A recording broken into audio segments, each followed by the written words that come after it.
And while all this might be old news, so is a brand new single. Please welcome the wonderful Ella Hooper.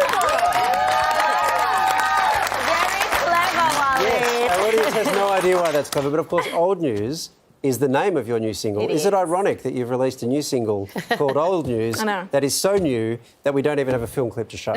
That's right. The film clip is under construction. Grr. But, you know, that's rock and roll. Yeah. And, yeah, the song came out last Friday and it's going really well. It's been 7 years since my last solo release because, you know, when I'm not having fun with Killing Heidi, I'm like a bit of a folk country, you know, Americana musician / synth pop / a lot of things.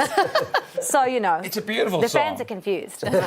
Always confuse your fans. Most of my jokes do as well.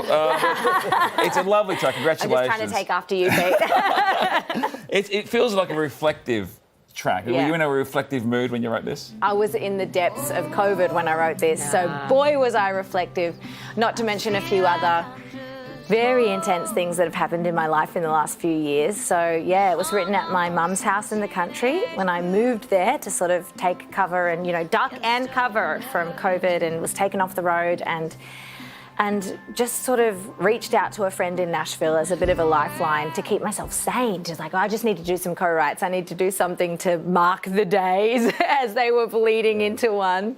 And I got this song out of it and you know, 10 others, which is the new album that's coming out early next year. And you have spent time in Nashville, is that right? Yes. Yeah. Well, tell us about Nashville. I'm obsessed with Nashville. Like, people just love Nashville whenever they go there. I was just about to say, you would love it. Yeah. But I say that to everyone, because I think especially if you're from the entertainment industry and especially the music scene, but basically any of the entertainment fields, it was born out of that. It runs on that, but in a really diverse, interesting way. Like you've got your Taylor Swifts and your big pop country artists, and that's what you might think of. Or the show Nashville, which I freaking love.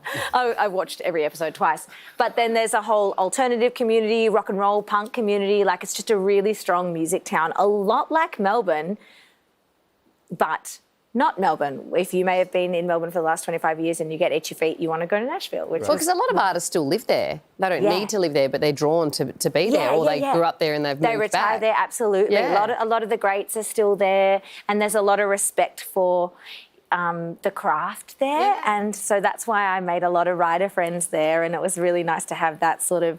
I was living in Violet Town, which is the tiniest town, I'm pretty sure, in Australia, you know, population 300 in the middle of northeast Victoria, but having this thread to this much more sort of, you know, this very sort of hyper plugged in music city was really good for me during COVID. Now, today's also an exciting day because you announced a tour.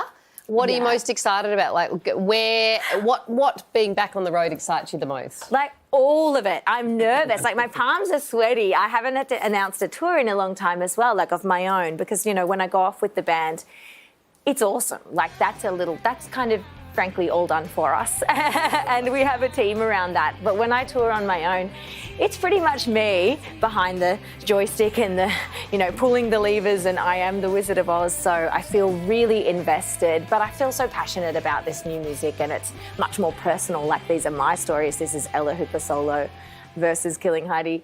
And yeah, and it's also like a pretty big, for a single tour, I'm like, gulp, I hope I can make it round Australia in time. Back in the days of Killing Heidi, you did sort of say that you felt a bit awkward with your kind of overnight success. Yeah. It's never really overnight, but it does sort of change your life in a lot of ways.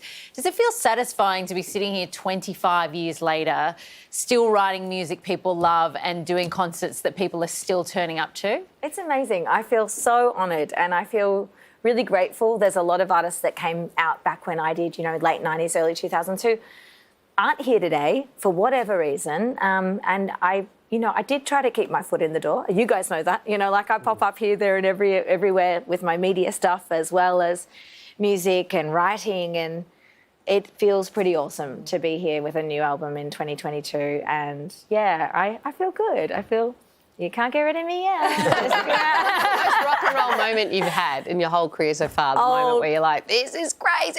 The most rock and roll moment, I mean, my mind usually, it immediately goes to like those Hollywood crazy times. Like, we got signed to a record company that was a subsidiary of Universal, so we did a lot of like fraternising with movie people. So probably still jumping in Courtney Cox's pool was like, and she was making us margaritas, and I think I was still underage. So that was a good rock and roll moment. Were you speaking in an umbrella, doing the opening credits for Friends? Is that what you were doing? I can't believe that I know a friend. So yeah, that's.